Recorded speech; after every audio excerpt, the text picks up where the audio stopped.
Ito ang Presidential Broadcast Service. Radyo Pilipinas.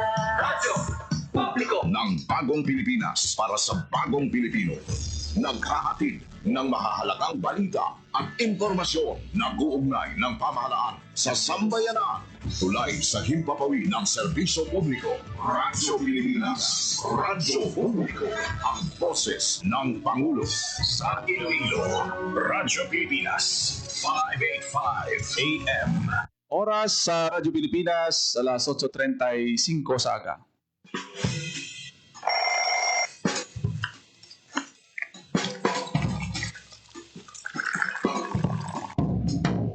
Aga sa Iloilo. Masapo. Magahod. Mabagsik. Panibagong adlaw pagkatapos ng pahuway sang gabi antes. Bagong nga pagdaong. Isa naman kapag lumakas sa matahong nga palaaputon. Iloilo Morning, ang programa nga kaupod ninyo sa pamahaw kunaga. Magadulong sa labing uligi nga balita. Mga istorya halin sa Iloilo, kag iba niya bahin sang rehiyon. Mga ginahuluhang balan, kag mga trending topic sa social media. Ululupod naton at tubangon ang maayo nga aga. Magpamati na sa Iloilo Morning. Diri sa 585 kHz sa AM bands ng inyong mga radyo. Radyo Pilipinas Iloilo, the only government radio station in Western Visayas.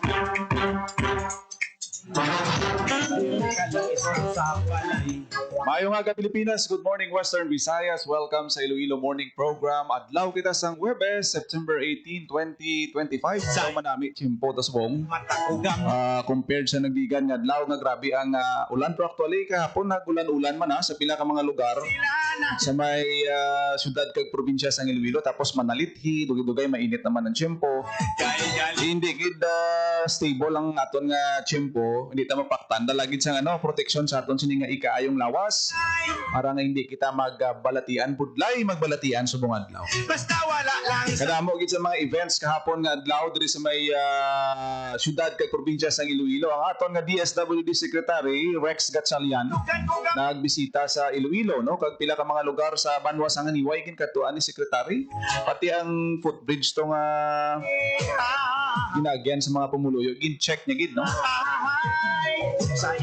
sa pihak nga bahin mayaraman sang presscon kahapon ginpatawag ang mga transport cooperative diri sa may Iloilo City na nagpabutyag nga hindi sila magupod sa transport strike nga ginahiwat subong nationwide dinhi tatlo ka adlaw kahapon nag-umpisa pero bisan ng mga pumuluyo tagapon daw wala man matingala daw damo man sa mga dipasahero nga salakyan nga nasakyan sila kay ti kalabanan sa mga jeep naton diri sa Iloilo City affiliated na o kung miyembro na sang transport co-op, siligputo na lang gid ang mga miyembro sa Manila kag Piston.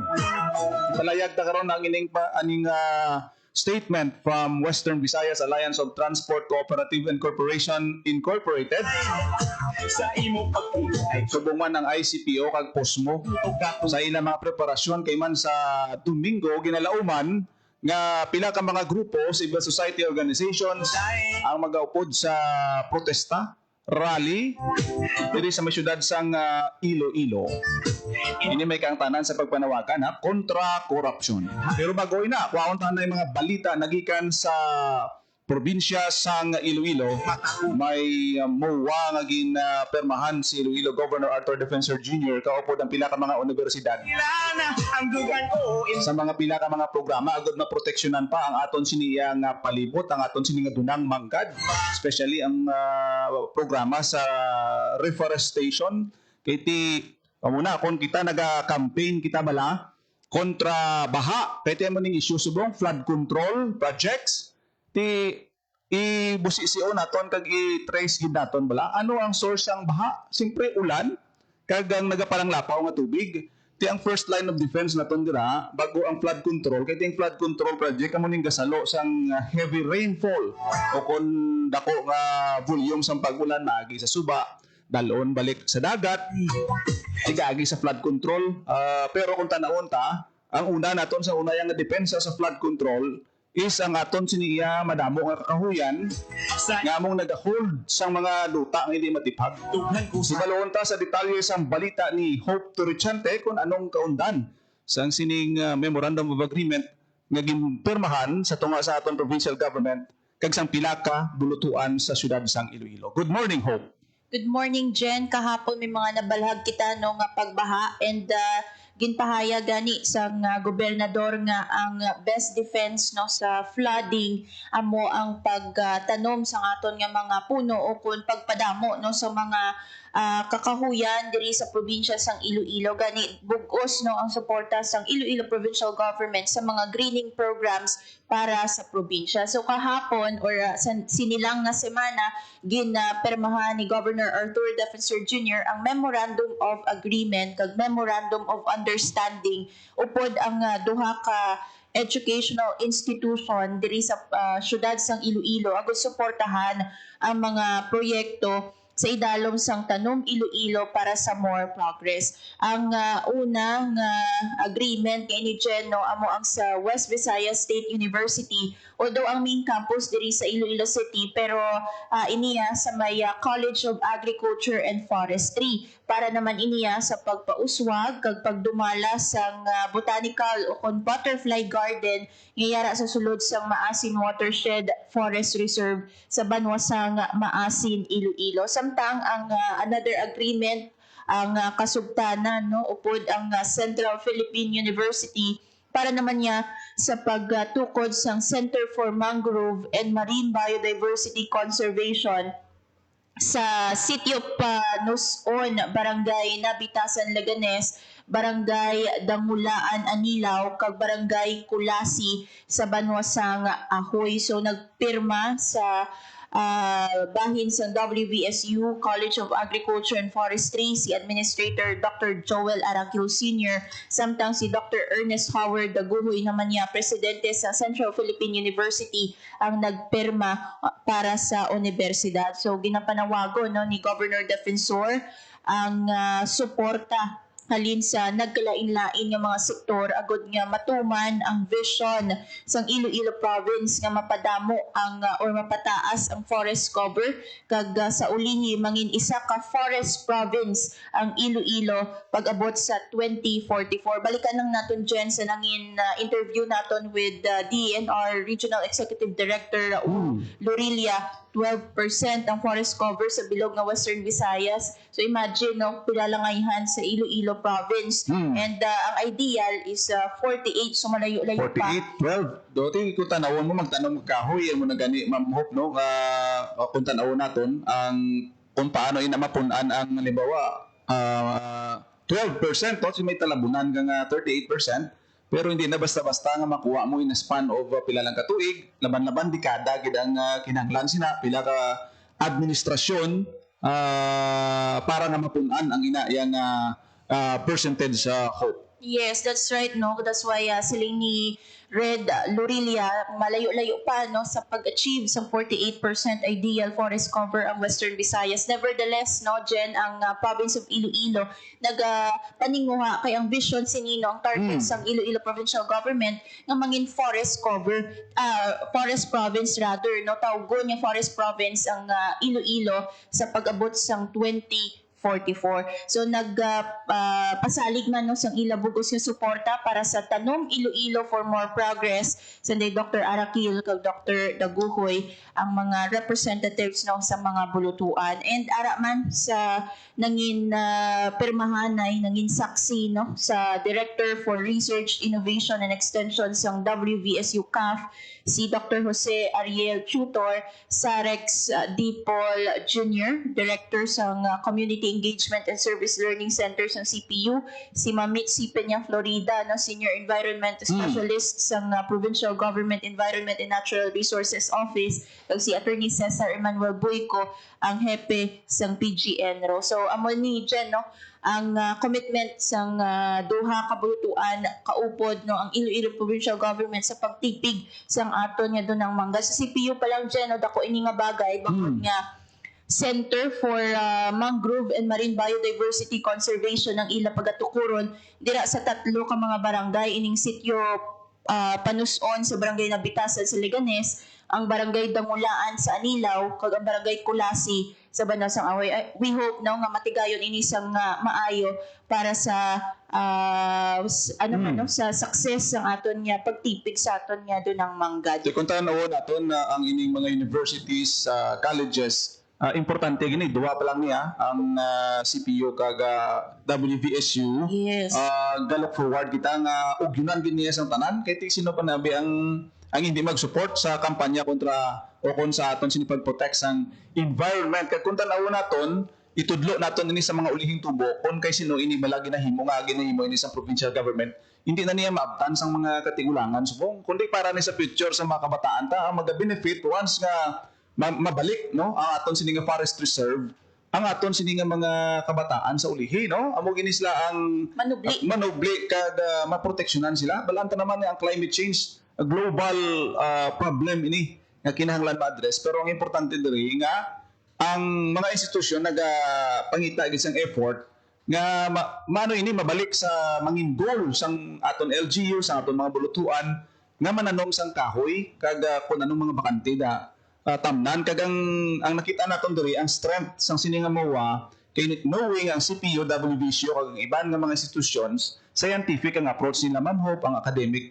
inputs gina tudloan ang technology, may mga college of agriculture, may mga specialization no nga mabuligid makabulig nga hindi lang hasta sa tanom kundi sustainability, data, statistics kag kun ano pa ang mga knowledge about sa pagtanom sang kahoy, dako gid ang mabulig sang sini nga mga institusyon na Hope. Yes, kag may memorandum o kun wala, importante nga suporta ginaugyunan sang publiko ining tanom Iloilo for more progress ang Iloilo Provincial Government. Sagway lang kita makadali dyan no, sa nangin awards ang Iloilo Provincial Health Office kaya duwa ka grupo sang PHO Iloilo ang gin-recognize no kahapon ang nutrition team kag Healthy Hearts team no gin-recognize bilang regional winners for the Gawad Pag-asa sa Civil Service Commission Pasidungog 2025 iniwat ina kahapon sa Grand Sing Imperial Hotel sa Iloilo City. So ang nutrition team ginabugusan ini Jen no sang hepe mismo sang PHO si Dr. Maria Socorro Quinion, si Dr. Wendell Marcelo kaupod si Miss Lenny Dacin. Samtang ang Healthy Hearts team naman niya kaupod si Dr. Rodney Labis no suki man sang Radyo Pilipinas, si Maria Consolacion Ebrada, Catherine Rabara, Harold Preche, kag si Nandi Joy Alvarez. So ang team na ini gin-recognize bangod sang ilang innovative practices, outstanding accomplishment, kag exemplary public service. So ang award no gin-confer sa PHO team sa manifestation sang ilang strong commitment sa office to the call of Governor Arthur Defensor Jr. para sa good governance bilang standard sa Iloilo Provincial Government. So in total Jen, ang Iloilo PHO nakabato na sang 4 kagawad Pag-asa Award no sa 2023 duwa man ka team sa office ang nakabaton sa Gawad Pag-asa Award, and this time no 2025 may award din na naman sila duwa man ka team, so 4 na tanan no ang nabaton nga Gawad Pag-asa Award sa regional level sang CSC Pasidungog. Jen, Congratulations gid sa aton sini nga mga performing department especially sa PHO. Sa ila sinipagtinguha no nga ma-implement, ma-execute mayo ang mga programa especially sa ikaayong lawas. Saludo gid kita no sa mga mga katapo sa PHO kag sa tanan naton nga mga health frontliners sa kabilugan. Importante gina sila nga masuportahan sila no especially nga damo sa mga natun-an kag mga challenges ang ilang ginatubang halin pa sang time sang pandemic. Madamo masalamat sa inyo sini mga balita. Hope Torchante. Para sa Bagong Pilipinas, Hope Torchante, Radyo Pilipinas, Radyo Publiko. Nabatian mga balita nagikan sa probinsya sang Iloilo ni Hope Torchante. Kampanya agud na proteksyonan ang aton sini nga environment. Tama kay importante nga advokasya ina no dapat amo ina balikan ta kag itudlo sa aton sini mga pamatanon mga lamharon naton nga pamatanon halin sa kinder, elementary sa high school. Protection of environment tama ka basic. Wala pa sang internet kag technology ang environment part na isang creation sa aton nga kalibutan. Sang dugay. Hay So without environment, hindi mabudlay ang tao nga mag-exist kag mag-survive. tunay. Masiling tanom na tanom-tanom kahoy lang na muwa sa ining do kasubong na lang sina. Pero once nga i-take naton ini seriously, ang magbenepisyo sini kita man. Kaparehas na bala matanong ka man sang kahoy, pero once magulan ka magbaha, kag magatubang ka sang anaw sa baha, tanan ka mo anuron, hindi na magsilinga ang nagtanom sang kahoy, hindi ko na pag anudon sang tubig, exempted na sila. Ang tubig wala na to na yang element na wala na isang kapili kag magpangita gini isang lowest level. Kaya ang pamangkota, ang flood control giman blama kasabat sa bahaaw. Isang Bibi pa minsara nyo, be? mga walay. Isang pila pa siguro ka trillions of pesos ang himuon mo nga flood control once nga guba ng kalibutan, imbalance ng nature. Sa balay. Eti magluwas nga ang aton nabi nga mga suba nagakitid. Tapos ang aton nga forest kalbo na katama. Bisan ubuson mo pagorong kwarta sang kalibutan pag-obra flood control. Kayo. Maanod kag mag-anaw siguro ang milog ng kalibutan kung ang environment pabayaan ta, focus na lang tadi sa pag-obra flood control. Pero hindi na ta mananom kahoy, ti amo ginangguay sa ulihin. Kung hindi ta pagtudloan ang ulihing tubo sa pag-value, pagtipig sa aton nga environment. Palakpak kita sa mga LGU kasubong sa probinsya sa Iloilo, kay Gov mayo gina nga programa. Balanta na halin pa kay Governor Art Defensor Senior, ang art program na sa una, pananong kahoy, isa na sa mga advocacy yagid ni Anay Governor Arthur Defensor Senior. Ano pa, saman sa aton siniya nga gobernador sa probinsya sa Iloilo. Kaya nung himuon sa LGU, mga banwa, barangay, mga distrito, congressman naton, aside from allocating sang budget para sa flood control, pangita ka mo da pondo, budgeting nyo pag idang pagpananom sang kahoy da. Isan mga hatag pa incentive sa mga tao nga nagatanom kahoy, kag ginapasiguro nga masustener, hindi pa patay ang ining mga kahoy. Mga manugbunyag, dapat tagaan mo na sang ayuda, amo nang maayo dapat tagan bulig.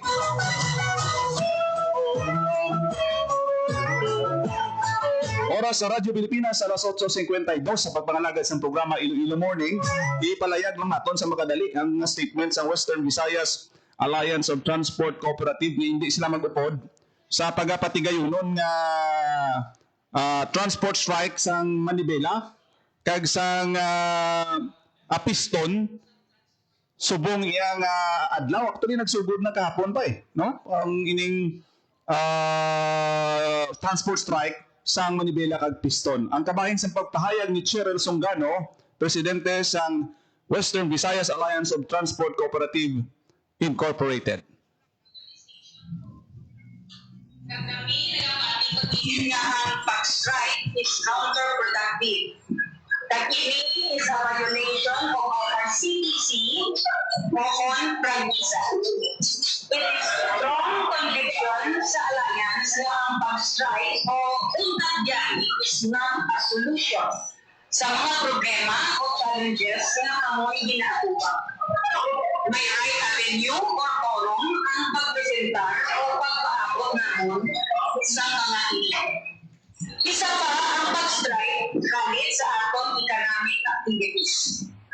Instead na mapadali ang pag-transfer sa mga goods and services, ini ma-delay or even to the extent na hindi makabot, thereby stopping the economic processes. Isa pa, kung mag-strike, apektado ang mga tao na wala sa lakyan kag nagasalig sa mga public transportation. Madamo pagid ang negatibo nga dulo ang strike. To elaborate on this, I refer you to our spokespersons kag mga kaalyansa sa transport industries.